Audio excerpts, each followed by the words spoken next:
Hi Reddit. I am posting this on a throwaway account because I honestly do not know what to do, and I do not want anyone I know stumbling across this. My name is Jake. I am 34 years old, and I have been married to my wife, Amanda, who is 33, for 8 years. We live in a small town in Pennsylvania, where I work as an electrician and Amanda works part-time as a freelance photographer. Our marriage was great for most of those years, or at least I thought it was. Amanda and I have always had our ups and downs, but I never doubted her loyalty or love. That is, until a few months ago. It started small, as these things usually do. I would come home from work and notice odd little details, nothing too alarming at first.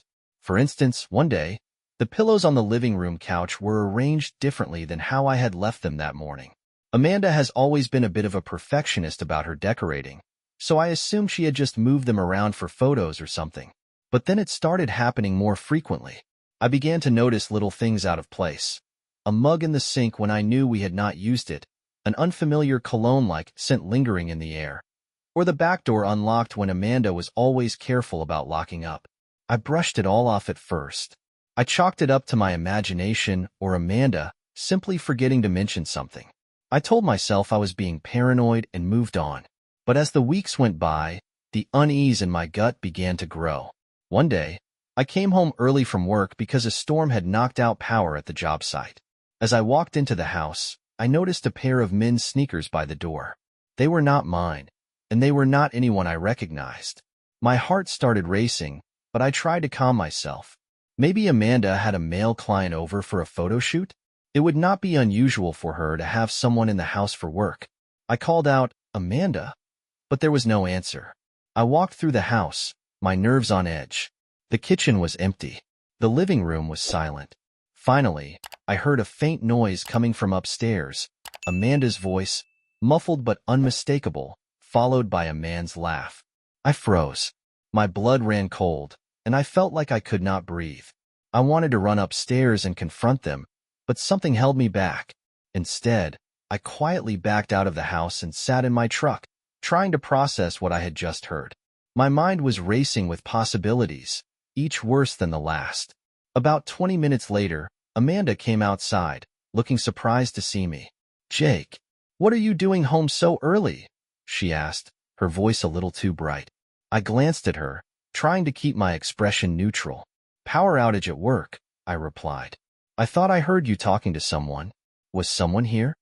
Amanda hesitated for the briefest moment, so brief that if I had not been on high alert, I might not have noticed it. "Oh yeah," she said. "It was just Carly. She stopped by to borrow some equipment for her studio. You know how she is, always needing something last minute." Carly is Amanda's best friend and a fellow photographer.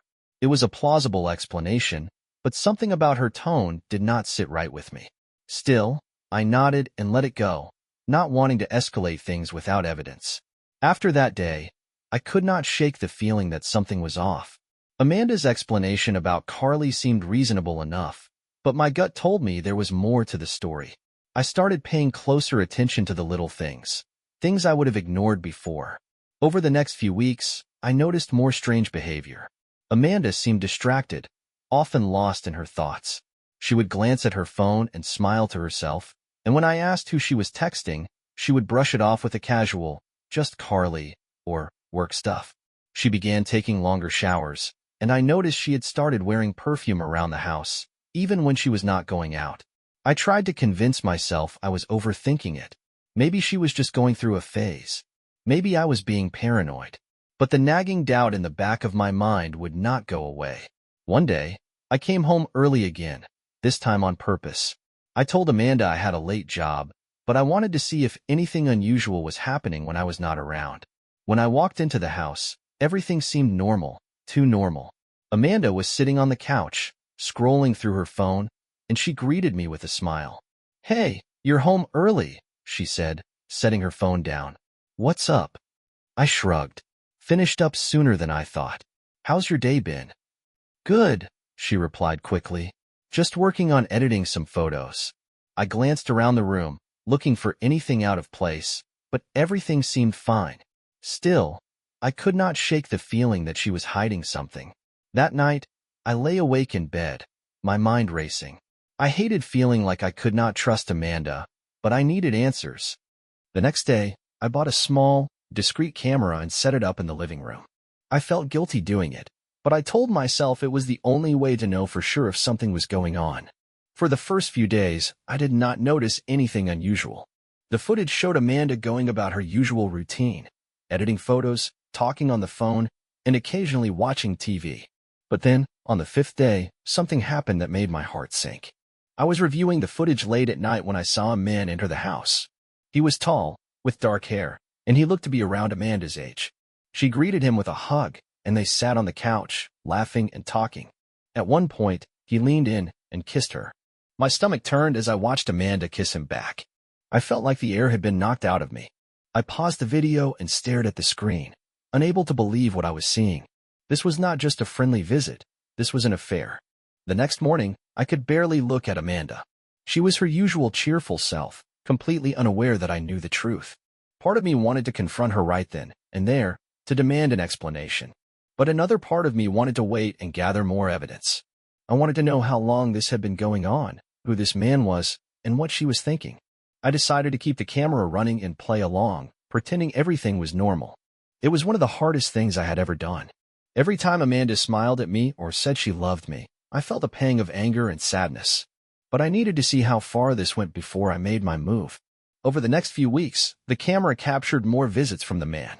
His name, I learned from overhearing their conversations, was Ryan. He and Amanda seemed comfortable with each other, laughing and sharing inside jokes. It was clear this was not a fling. This was a full-blown relationship. I also noticed patterns in their behavior. Ryan would come over during the day, usually when he knew I was at work. Amanda would always tidy up before he arrived, making sure the house looked perfect. They would spend hours together, talking, kissing, and sometimes disappearing upstairs. It was painful to watch, but I could not stop. I needed to know the full extent of the betrayal. I finally decided to confide in someone.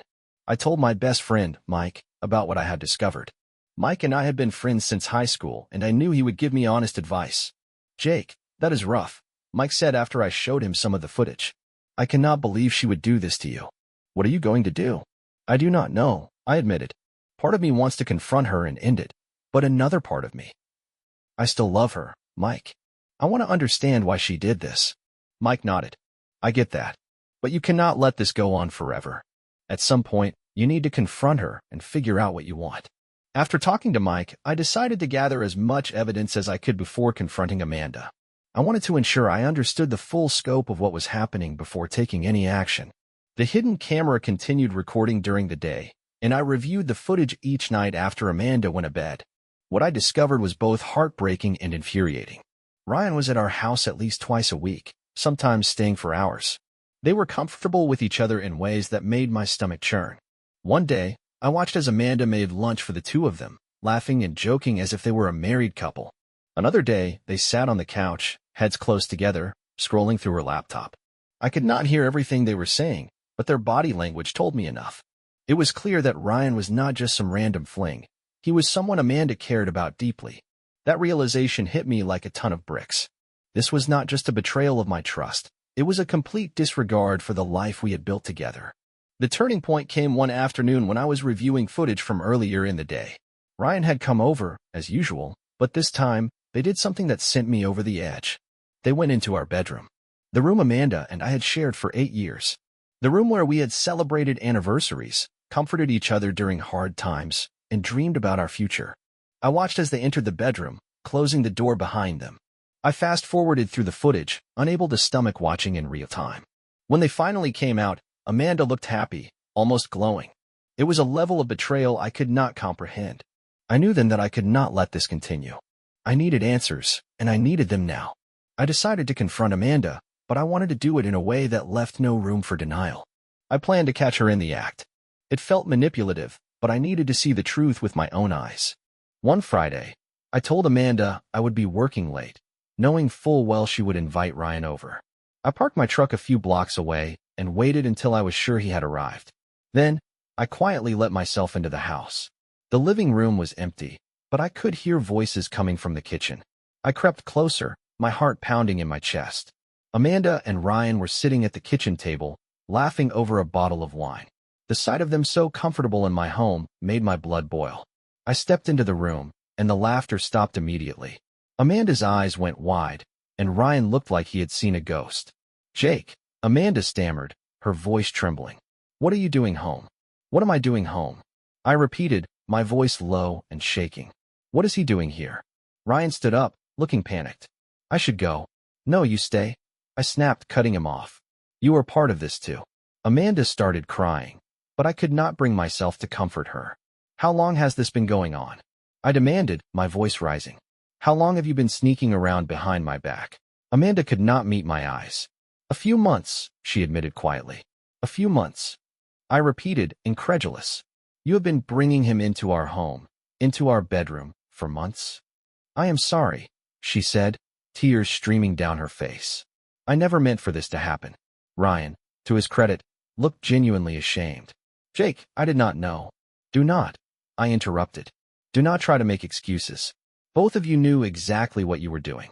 Ryan left shortly after that, muttering an apology as he walked out the door. Amanda and I were left alone in the kitchen, the tension so thick it felt like I could not breathe. "Why, Amanda?" I asked, my voice breaking. "Why did you do this to me?" She looked up at me, her eyes filled with tears. "I do not know," she said. "I was lonely. You were always at work, and I felt like we were drifting apart. Ryan made me feel wanted." Her words cut deeper than I expected. I had always worked long hours to provide for us, thinking I was doing what was best for our family. I never realized she felt neglected. "That is not an excuse," I said, my anger flaring again. "If you were unhappy, you should have talked to me, not gone behind my back with someone else." "I know," she said, her voice barely above a whisper. "I know I messed up, Jake. I do not expect you to forgive me, but I love you. I do not want to lose you." I did not know what to say. Part of me still loved her, but another part of me could not fathom moving past this. The betrayal was too fresh, too raw. That night, I left the house and went to stay with Mike. I told him everything, from the hidden camera to the confrontation. "Man, that is rough," Mike said, shaking his head. "What are you going to do?" "I do not know," I admitted. "Part of me wants to try and work it out, but another part of me feels like I can never trust her again." Mike nodded. "That is not a decision you have to make tonight. Take your time. Figure out what you need." I spent the next few days thinking, replaying everything in my mind. I knew I needed more clarity before deciding the future of my marriage. The days following my confrontation with Amanda were a blur of emotions. I stayed at Mike's place, trying to process everything. Every time I thought about Amanda and Ryan in our home, our bedroom, it felt like a dagger to the chest. I cycled between anger, sadness, and an overwhelming sense of betrayal. Amanda called and texted constantly, begging me to come home so we could talk. At first, I ignored her, but the messages kept coming. "Please, Jake, I need to explain. I made a terrible mistake, but I love you. I will do anything to fix this." I wanted to block her, to cut her off completely, but something inside me stopped me. As much as I hated to admit it, I still cared about her. I needed answers, not just about the affair, but about where we went wrong. Finally, after a few days, I agreed to meet her. We decided to talk at the house, the place that had become a battleground for our emotions. When I arrived, Amanda was waiting in the living room. She looked exhausted, like she had not slept in days. Her eyes were red and puffy, and her hands trembled as she clutched a tissue. "Thank you for coming," she said quietly. I nodded, sitting on the opposite side of the room. "You wanted to explain. So talk." She took a deep breath, her voice shaking as she began. "It started a few months ago. I met Ryan at a photography networking event. At first, we were just friends, talking about work, sharing ideas. But then it got more personal." "More personal?" I repeated, my voice cold. "How personal?" Amanda winced. "We started texting a lot. He would compliment me, tell me how talented I was. I guess I liked the attention. I felt. I do not know, seen." Her words stung. "So what? I never made you feel seen?" She shook her head, tears streaming down her face. "It is not that, Jake. You have always been amazing, but we were not connecting the way we used to. You were always at work, and I felt like I was invisible. And instead of talking to me about it, you decided to cheat?" I snapped. "To bring him into our home, into our bed?" Amanda sobbed, burying her face in her hands. "I know I was wrong. I know I hurt you. I hate myself for what I did. Her remorse seemed genuine, but it did little to ease my anger. How long has this been going on? I demanded. And how far did it go? She hesitated, then whispered, It started about 4 months ago. At first, it was just emotional, but then, it became physical. I felt like the wind had been knocked out of me. How many times? I asked, my voice barely above a whisper. 3, she admitted. It was only 3 times, Jake. I swear. After the last time, I told him I could not do it anymore. I ended it before you even found out. I stared at her, my mind racing. Part of me wanted to believe her, but the other part wondered if there was more she was not telling me. As Amanda continued to apologize, I realized something. This was not just about the affair. The cracks in our marriage had been forming long before Ryan entered the picture.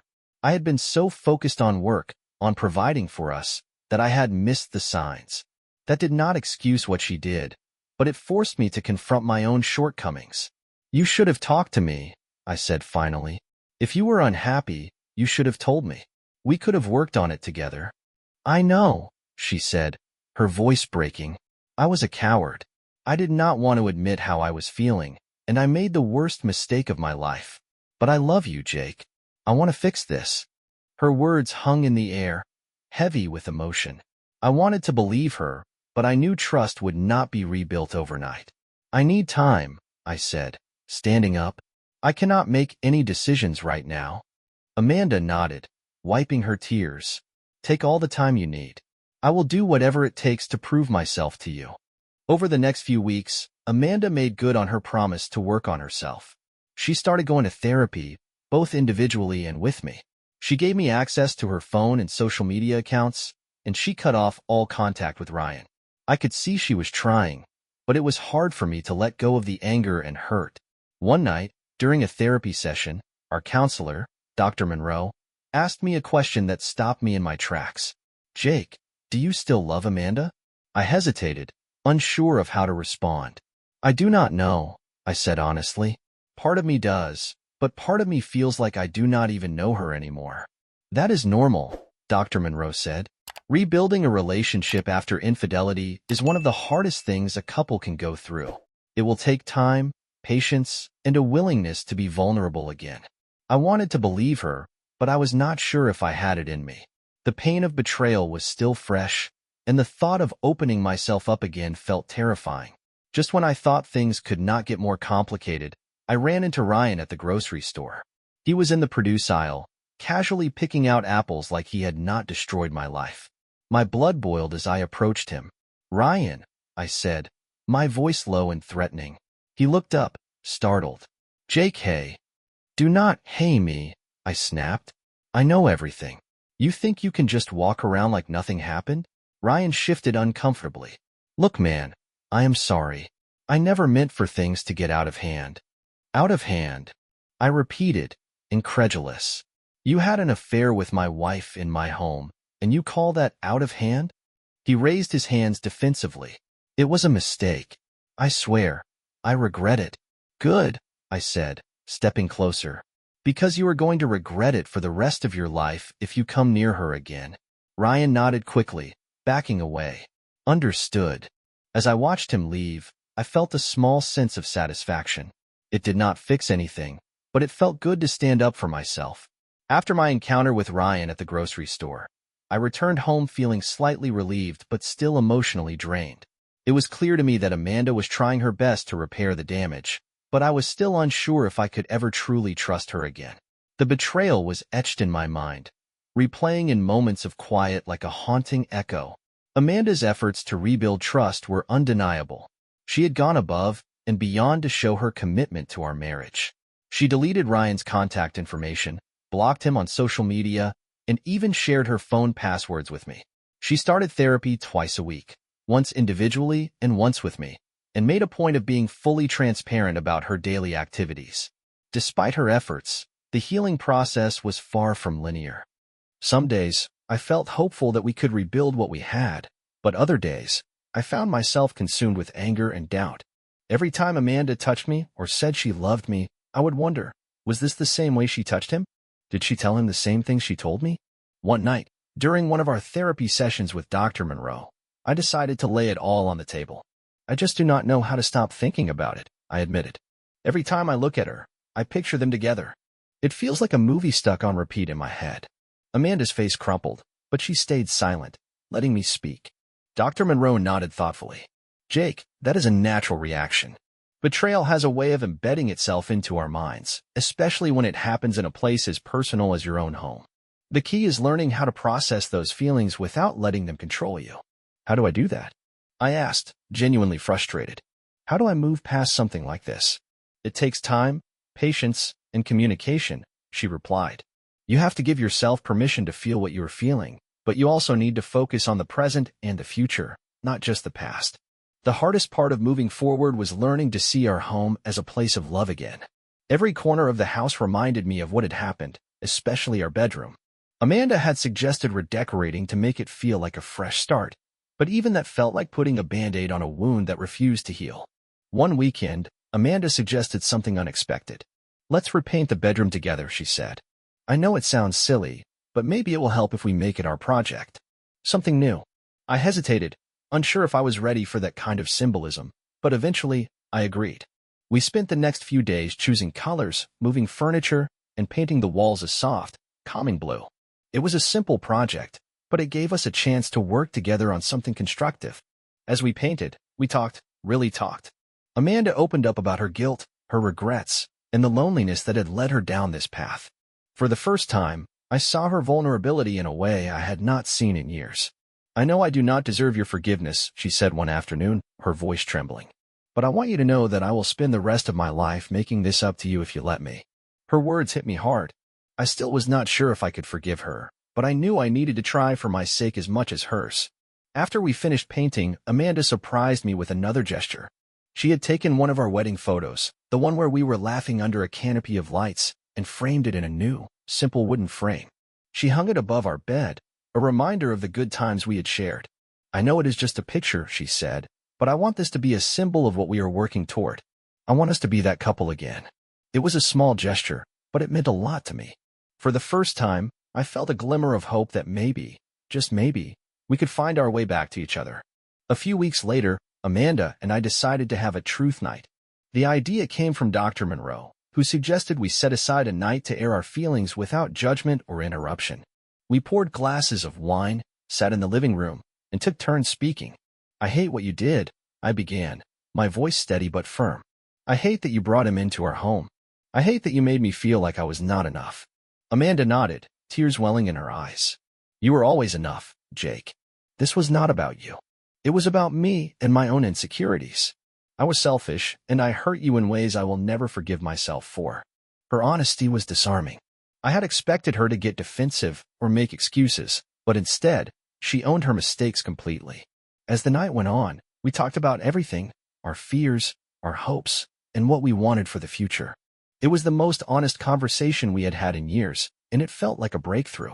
The weeks that followed were not perfect, but they were a step in the right direction. Amanda continued to go to therapy and work on herself, while I focused on finding healthy ways to process my emotions. We started spending more time together, going for walks, cooking meals, and even taking short weekend trips to get away from the house. One evening, as we sat on the back porch watching the sunset, Amanda reached for my hand. Thank you for giving me a chance, she said. I know I do not deserve it, but I promise I will not waste it. I squeezed her hand, still unsure of what the future held, but willing to take it one day at a time. Rebuilding trust was not going to be easy, but for the first time, I felt like it might be possible. The journey to rebuild our marriage was far from smooth. Even though Amanda and I had made progress, the wounds of her betrayal still felt fresh. Trust is not something you can snap back into place. It requires constant effort, patience, and a willingness to confront the painful truths of what happened. There were days when everything seemed fine, almost normal.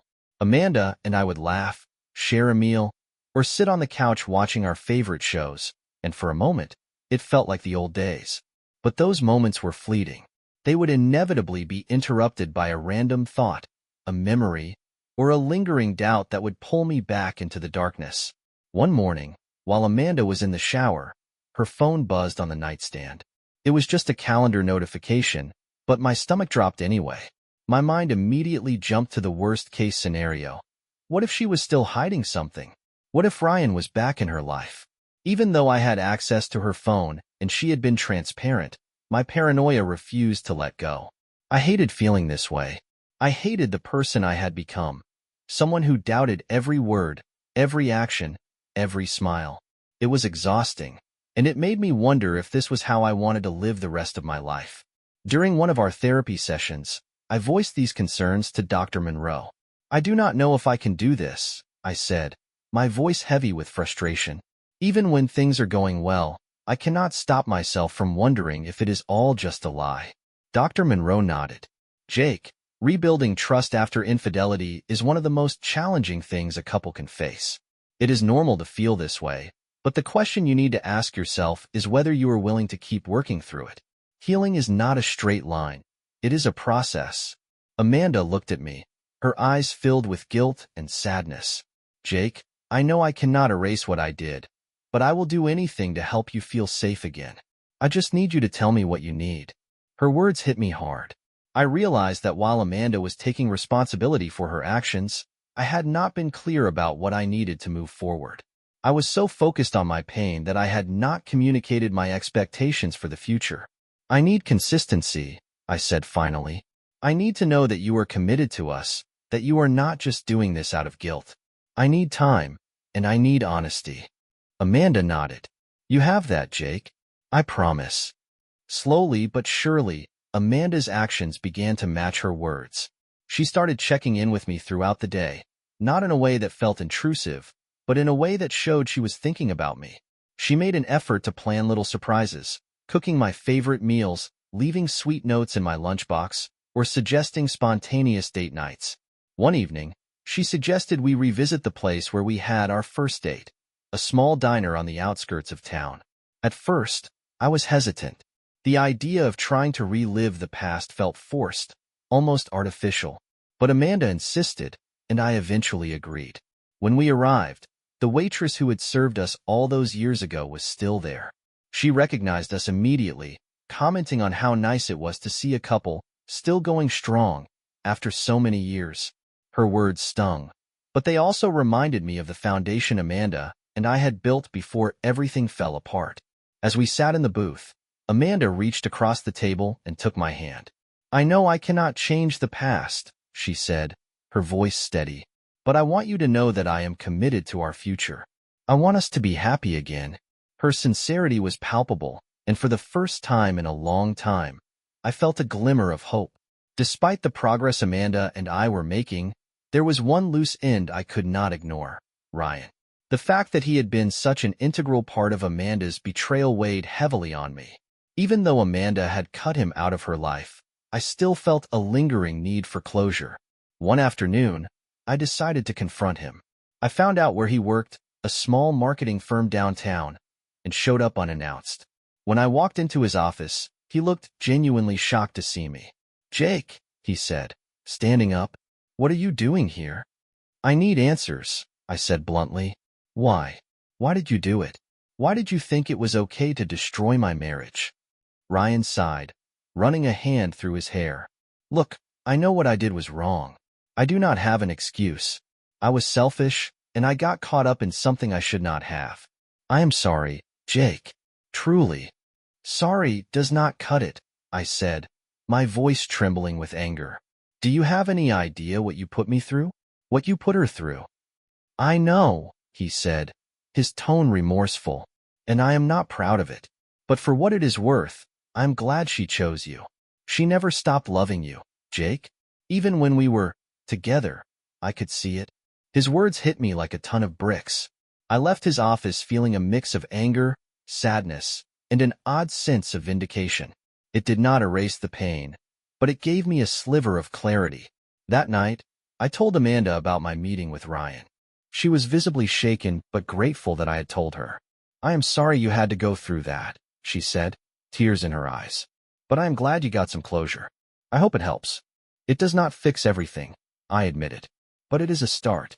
As the days turned into weeks, Amanda and I continued to work on our marriage. It was not easy, and there were still moments of doubt and pain. But there were also moments of connection, laughter, and hope.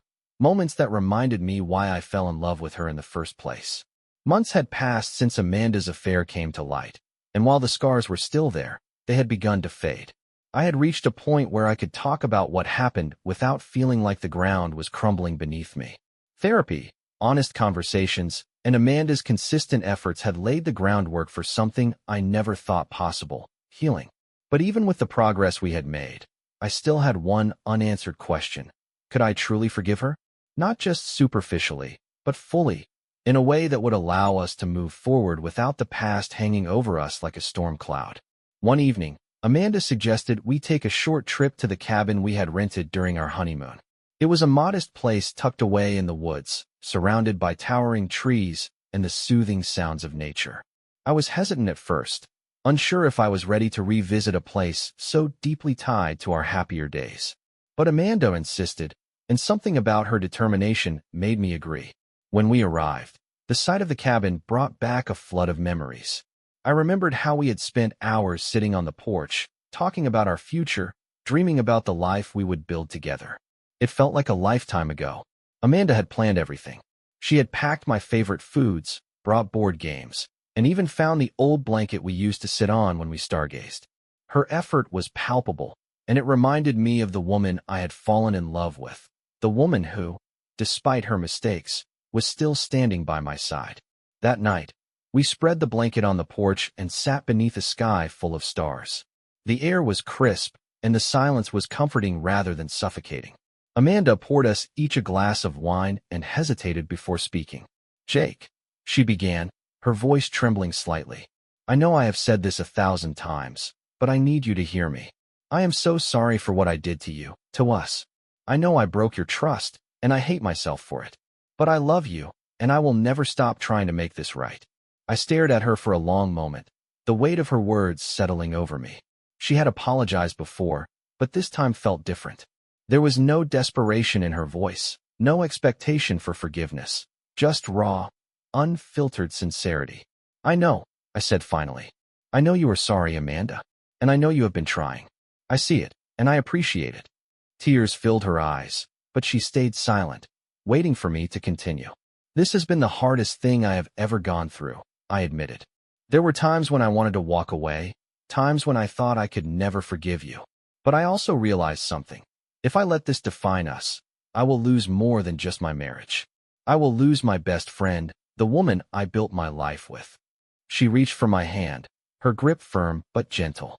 "I do not deserve you," she whispered. "Maybe not," I said with a small smile. "But I am choosing to stay. Not because it is easy, but because I still love you. And I think we can build something stronger from this." Her tears fell freely then, but they were tears of relief, of hope. For the first time in a long time, I felt like we were on the same page, two people willing to fight for what mattered most. The next morning, as the sunlight filtered through the trees, I felt a sense of peace I had not felt in months. Amanda and I spent the day hiking, laughing, and talking about the future. We acknowledged the challenges ahead, but also the opportunities for growth and connection. When we returned home, the house no longer felt like a battleground. It felt like a place where we could rebuild, one brick at a time.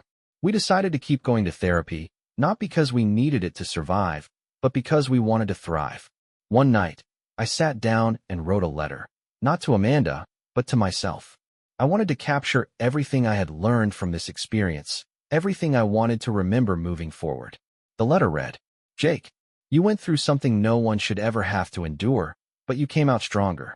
You learned how to forgive, how to communicate, and how to prioritize what truly matters. Life is messy, and people make mistakes.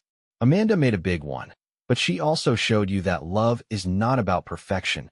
It is about perseverance. Remember this journey, but do not let it define you. The future is yours to shape." Forgiveness is not a single act. It is a series of choices made every day. It is not easy, and it does not erase the past, but it creates room for hope and healing. Amanda and I are still working on our marriage, but for the first time in a long time, I feel like we are on solid ground. If there is one thing I have learned, it is that love is not about never making mistakes. It is about how you handle them when they happen. And for me, for us, that means choosing to stay and choosing to fight, one day at a time.